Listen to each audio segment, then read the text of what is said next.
हमारे लोगों पर पेशाब किया जा रहा है, देश में पूरा अराजकता का वातावरण बन गया है, संविधान एक तरफ रख दिया गया है, जो हालात हैं वो हालात अब काबू से बाहर है। वहाँ की राज्यपाल हैं वो भी मतलब इतनी भावुक हो रही हैं और वो रिपोर्ट भेज रही हैं, वो कह रही है मैं ऐसा हूँ, मैं क्या करूँ।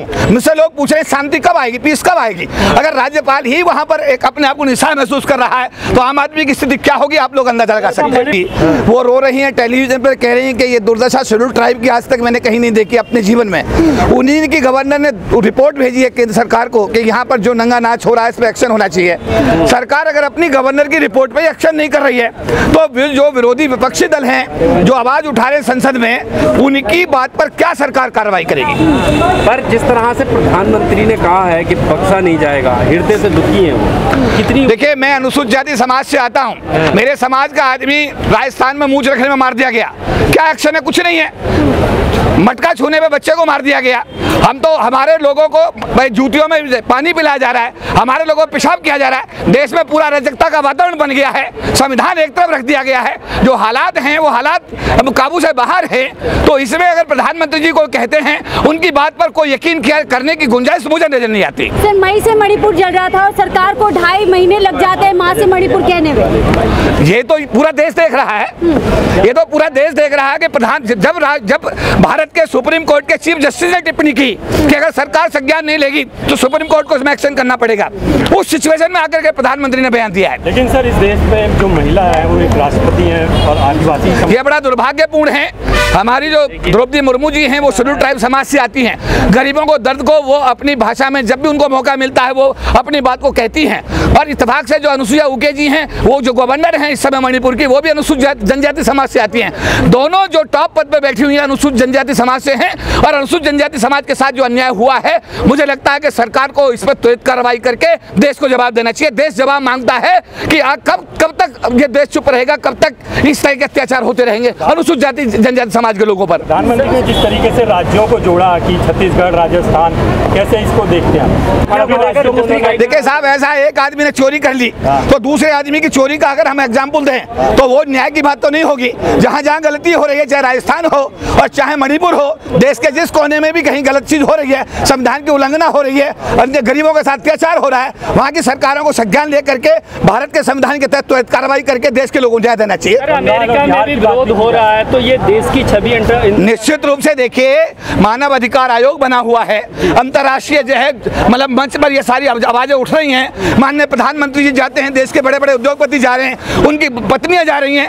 अंबानी, नीता अंबानी कह रही हैं मैं बौद्ध की धरती से आई हूं और बौद्ध की धरती पर यह अत्याचार हो रहा है, इससे बड़ा मजाक और क्या होगा इस देशवासियों के साथ। ये और एक दंगे को रोकने में नाकाम हो रही है। ये देखिए ऐसा है, ये जो कुछ हो रहा है, मैं ये कहना चाहता हूँ जो कुछ हो रहा है पूरा देश इसको देख रहा है। मेरा ये कहना है जो कुछ हो रहा है पूरा देश इसको देख रहा है। सरकार जो कार्यविधि कर रही है, देश का एक एक आदमी उसको ऑब्जर्व कर रहा है। वो बात अलग है कि देश का आदमी अभी रिएक्शन नहीं कर रहा है। जब मौका आएगा तो मुझे विश्वास है कि देश की 140 करोड़ आबादी इसका जवाब भी देगी। अंबानी यहाँ पर करोड़ों रुपए अंधविश्वास में खर्च करते हैं, विदेश में जाते कहती है मैं बौद्ध की धरती से आई। ये बड़ा दुर्भाग्यपूर्ण है। वो कहती हैं, हमारे प्रधानमंत्री जी भी जब विदेश में जाते हैं वो हमेशा ये बोलते हैं कि मैं बौद्ध की धरती से आया हूँ, और नीता अंबानी ने भी उनका फॉलो करते हुए अभी जाकर कहा विदेश की धरती पर कि मैं बौद्ध की धरती से आई हूँ। कई भाजपा नेत्रियां इस घटना पर रोज देखिए मेरा कहना यह, जो महिला है, हम भी महिला पत्रकार हमारे बीच मौजूद हैं, महिला अगर महिला का दर्द नहीं समझेगी तो उससे और कौन समझेगा। मैं तो ये कहूंगा कि जो महिला पत्रकार हैं आपको भी इस पर पूरी अपनी जो है इस पर रिपोर्ट पेश करनी चाहिए, और ये जो अत्याचार हुआ है मणिपुर के अंदर, इस पर आपको अपनी जो है ये पत्रकारिता के माध्यम से उन लोगों को न्याय दिलाने की हर संभव कोशिश करनी चाहिए। महिलाएं आदिवासी इसलिए सरकार का ढीला रवैया रहा है। निश्चित रूप से क्योंकि वो महिलाएं अनुसूचित जनजाति समाज से हैं, इसीलिए सरकार का ये जो रवैया है उसका कारण यही है कि अगर वो सामान्य जाति की होती तो साथ मुझे लगता है कि इसमें त्वरित कार्रवाई हो गई होती। सर क्या आपको लगता है अगर सीजीआई की फटकार सरकार को नहीं लगती इस मामले में तो सरकार, मुझे लगता है कि तो प्रधानमंत्री ने जो भी वक्तव्य दिया है उसमें चीफ जस्टिस ऑफ इंडिया का बहुत बड़ा रोल है। अगर सुप्रीम कोर्ट संज्ञान लेकर के उसमें चीफ जस्टिस ये ना बोलते कि अगर सरकार कार्रवाई नहीं की, सुप्रीम कोर्ट चुप नहीं बैठेगा, तो मुझे लगता है कि उससे ही शायद डर करके प्रधानमंत्री जी ने बयान दिया। के अलावा आप लोग क्या डिमांड कर कर रहे हैं आप लोग। दोषी लोगों के खिलाफ कार्रवाई हो।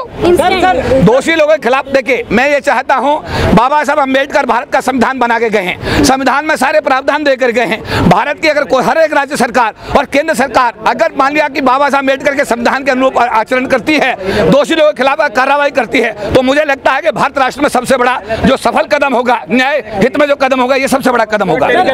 टेलीग्राफ ने जिस तरह से खबर छापा है कि प्राइम मिनिस्टर मोदी 56 इंची क्रोकोडाइल यानी कि मगरमच्छ के आंसू बहा रहे हैं, तो क्या कहेंगे उसे? अखबार जो मुखर होकर लिख रहा है और ये सब पत्रकार जो आवाज। देखिए, आप पत्रकार हैं और लिखने के लिए आप स्वतंत्र हैं, और पत्रकार जो महसूस कर रहे हैं वही लिख रहे हैं। हमारे देश में मिट्टी की मूर्ति को साड़ी पहनाई जाती है, लेकिन मणिपुर में चीरहरण किया गया है। ये बड़ा दुर्भाग्यपूर्ण है और सरकार को इसमें बहुत गंभीरता से संज्ञान लेना चाहिए और ऐसी घटनाओं की पुनरावृत्ति रोकने के लिए सरकार को हर कदम उठाना चाहिए। आदिवासी सिर पर कूदा जाता है। नहीं, राष्ट्रपति शासन देखिए, मैं तो कहूंगा अनुसुईया के वहाँ की राज्यपाल हैं, वो भी मतलब इतनी भावुक हो रही हैं और वो रिपोर्ट भेज रही हैं। वो कह रही है मैं ऐसा हूँ, मैं क्या करूँ।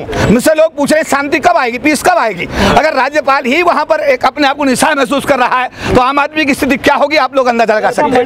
सरकार फेल हो गई है सर। निश्चित रूप से कानून व्यवस्था का मौका है। जब वहाँ पर उनके एमएलए ने आज अभी बयान दिया अभी थोड़ी देर पहले कि वहाँ सरकार नाम की कोई चीज बची नहीं है, तो इसका मतलब सरकार फेल ही हो गई है। केंद्र राष्ट्रपति क्यों नहीं एक्शन ले रही है उस पर? देखिए, मैं तो आज आपके टीवी चैनलों के माध्यम से माननीय प्रधानमंत्री जो भारत के शासन अध्यक्ष हैं और बहुत ही सक्षम प्रधानमंत्री के रूप में उन्हें दुनिया देख रही है, उन्हें त्वरित कार्रवाई करनी चाहिए। और मणिपुर की जो अनुसूचित जनजाति समाज की महिलाओं के साथ में अत्याचार हुआ है, उसमें दोषी सरकार को बर्खास्त करके उन महिलाओं के साथ न्याय करना चाहिए। निर्भया के लिए पूरा देश मोमबत्ती लेकर आ जाता है, लेकिन आदिवासी महिला, यही तो इस देश का अभिशाप है, जातिवादी व्यवस्था इसी तो कहते हैं।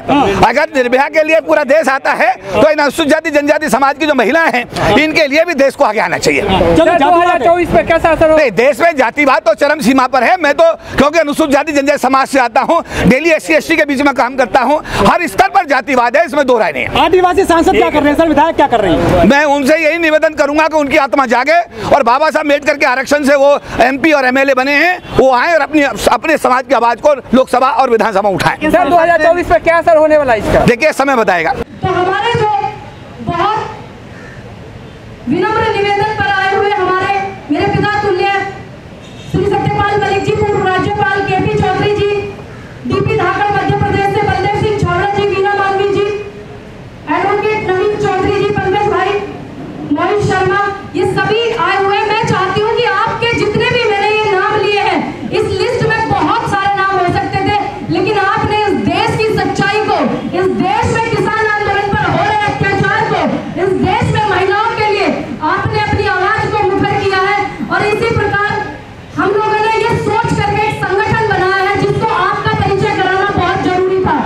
जो पीड़ित, गरीब, शोषित, वंचित लोग हैं, उनकी आवाज उठाने के लिए संयुक्त किसान मजदूर संगठन का हमने निर्माण करा है, उसका रजिस्ट्रेशन करा करके मैंने इन सब लोगों से मैं चाहती हूँ कि ये सभी लोग इसके लिए मुझे इतना आशीर्वाद दें, मेरी समस्त टीम को आशीर्वाद दें और इसका शुभारंभ मैं इन लोगों से ही कराना चाहती हूँ, इसलिए मैंने ये प्रेस कॉन्फ्रेंस रखी।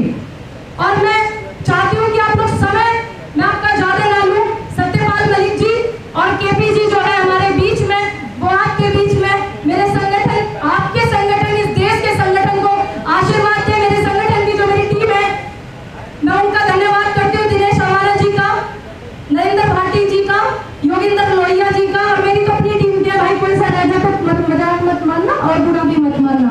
मैं माफी चाहती हूँ भाई शहाबुद्दीन जी जो संचालन कर रहे हैं। मैं चाहती हूँ कि अब सीधा सीधा सत्यपाल मलिक जी और KP जी इनसे बात करें ताकि ये मेरे संगठन और मुझे मार्गदर्शन दे, मेरी टीम को मार्गदर्शन करें। मैं चाहती हूँ कि पहले KP चौधरी जी अपनी बात को रखें और हमारे सबसे अच्छी बात इनके अंदर कि ये इस देश की सिर्फ दलित बेटियों को ही नहीं, इस हिंदुस्तान की हर बेटी को सपोर्ट करते हैं। कि संयुक्त किसान मजदूर संगठन यानी किसान भी और मजदूर भी, और किसान का और मजदूर का चोली और दामन का साथ रहा है और आगे भी रहेगा। तो हम लोग किसान और मजदूर मिलकर के आने वाले दिनों में भारत राष्ट्र को एक नई दिशा देंगे।